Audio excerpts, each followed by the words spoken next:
महाराज जी के शरीर में रसाई पोशाक पीताम्बरी पहने हुए हैं, सिंहासन पे ग्रीष्मान है। अगर मैं महाराज जी के गोद में बैठूंगा सारी पीताम्बरी गंदी पड़ जाएंगे। इसलिए मित्र जी जाइए, आप पिताजी के गोद में बैठ जाइए और मैं नीचे में बैठ जाता हूँ।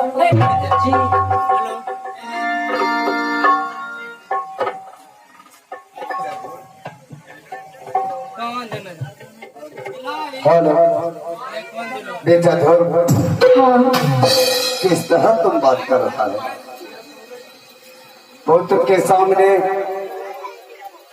चाहे पिता के शरीर में कितना भी पीताम्बरी पहना हुआ है, लेकिन पुत्र के सामने तो कुछ नहीं है। पुत्र, मैं तुम्हें अमृत समझकर इस धूल मिट्टी को सम्मान करता हूँ, और तुम जरा सा भी संदेह नहीं रखना कि मैं तुम्हारा पिता नहीं, इसलिए कि जिस दिन से मेरा उत्तम कुमार तुम्हारे साथ दोस्ती का रिश्ता जोड़ा है, उस दिन से मैं तुम्हें पुत्र का दर्जा दे रहा हूँ।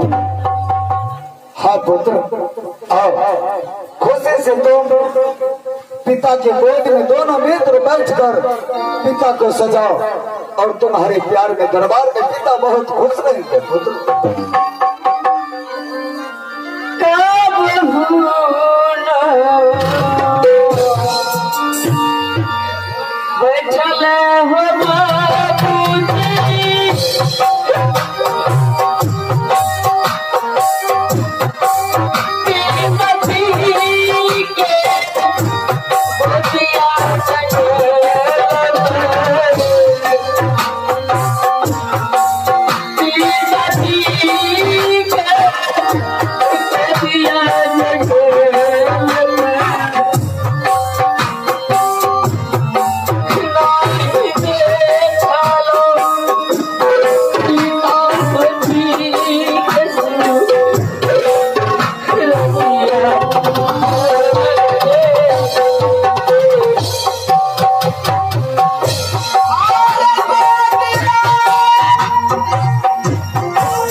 पुत्र, मैं बहुत खुश हूँ कि मेरे बच्चे दोस्ती लगाकर आज मुझे दो पुत्र से दर्शन हो रहा है।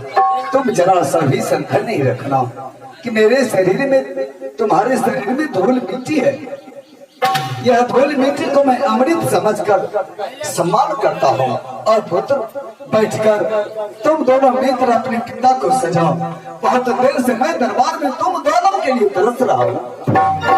ठीक है महाराज जी, अब अगर कह रहे हैं ठीक है, दोनों मित्र जा रहा हूँ आपके गोद में बैठने के लिए। हाँ पुत्र, जल्द से बैठकर मेरे गोद को सजाओ। अब बैठो जेबा लगी रही हो लगिया जी, अब बैठो जेबा लगी रही हो मित्र जी, पिताजी के गोदिया हो, पिताजी के गोदिया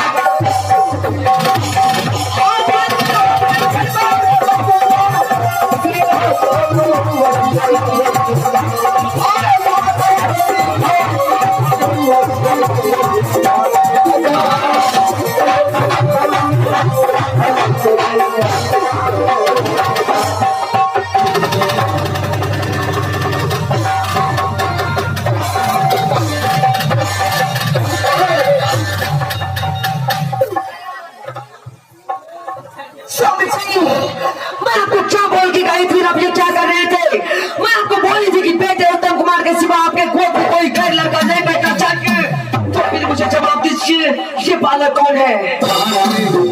सचमुच जरा सा भी तुम्हारे पास ज्ञान नाम का चीज नहीं है। हमारे आने से पहले तुम्हें पूछना चाहिए, आप लोगों को जो वह लड़का बैठा हुआ है कौन है? कौन है? अभी मैं पूछ रही हूँ, वह लड़का कौन है? कौन है? वह लड़का उत्तम कुमार का मित्र है, दोस्त है। मित्र है? जंगल जाने से पहले इन्हें कोई मित्र नहीं था, ये वापस आया है तो इसका मित्र कैसे हो गया? ये तुम्हें पूछना चाहिए, यह दोस्ती का रिश्ता कहाँ में उत्तम कुमार से लगाया है? तुम जानती हो वह लड़का की कहानी? नहीं। उत्तम कुमार जंगल में शिकार करने के लिए गया था, चारों ओर से बाघ ने इसे घेर लिया था। बाण चलाया लेकिन बाण काम नहीं किया, बाघ चारों ओर से इसे रपटने लगा। महारानी जोर जोर से चिल्लाने के बाद वह लड़का स्वर्ण तोड़कर तुम्हारे बच्चे को जीवन का रक्षा किया जंगल में। इसलिए उत्तम कुमार उसके साथ दोस्ती के रिश्ते जोड़कर अपने घर और माता पिता को दिखाने के लिए आया, तो दरबार में तुमने बहुत बड़ा अपमान किया। महारानी ऐसा तुम्हें नहीं करना चाहिए। क्या ऐसी बात है? सॉरी, मुझसे गलती हो गई स्वामी जी। ऐसा कुछ नहीं होगा, सॉरी से कुछ नहीं होगा। तो क्या उत्तम कुमार के नजर के सामने तुम उत्तम कुमार का मित्र का अपमान किया है। महारानी ऐसा तुम्हें नहीं करना चाहिए। दरबार में आने से पहले तुम्हें पूछना चाहिए, आपके गोद में जो वह लड़का बैठा हुआ है कौन है? जाओ उससे माफी मांगो। ठीक है स्वामी जी, मैं माफी मांगती हूँ इनसे। अच्छा, मुझसे भूल हो गई, मैं नहीं जानती थी कि तुम उत्तम का दोस्त हो, मुझे माफ कर दो। अरे माँ, मैं माफ कर दिया। बेटा धोर, तुमने माँ को माफ कर दिया पुत्र? हाँ महाराज जी। बेटा माँ तुम्हें पहचान नहीं सका, इसलिए दरबार में थोड़ा मिस हुआ और तुम्हारा अपमान हुआ पुत्र। माँ ने तुम्हें जान नहीं सका, माँ को माफ कर दो पुत्र। ठीक है, माफ कर दिया। देखो कितना ज्ञान है उसके पास, और तुम आधा उम्र इस दरबार में इस भवन में खत्म कर दिया है, और ज्ञान नाम का चीज नहीं है।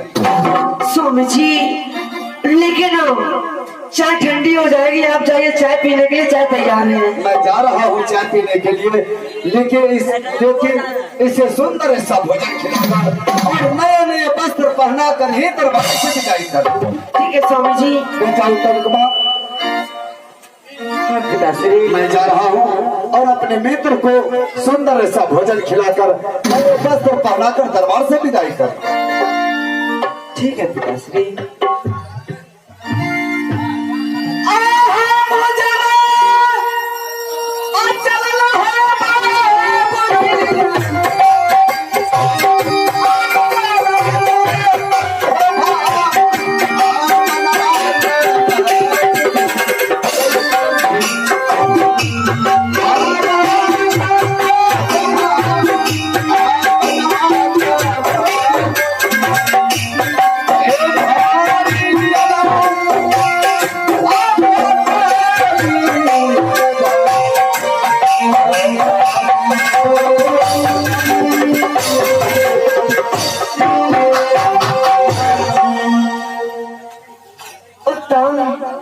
हाँ माँ, अरे वाह, आज तूने कितना अच्छा काम किया है।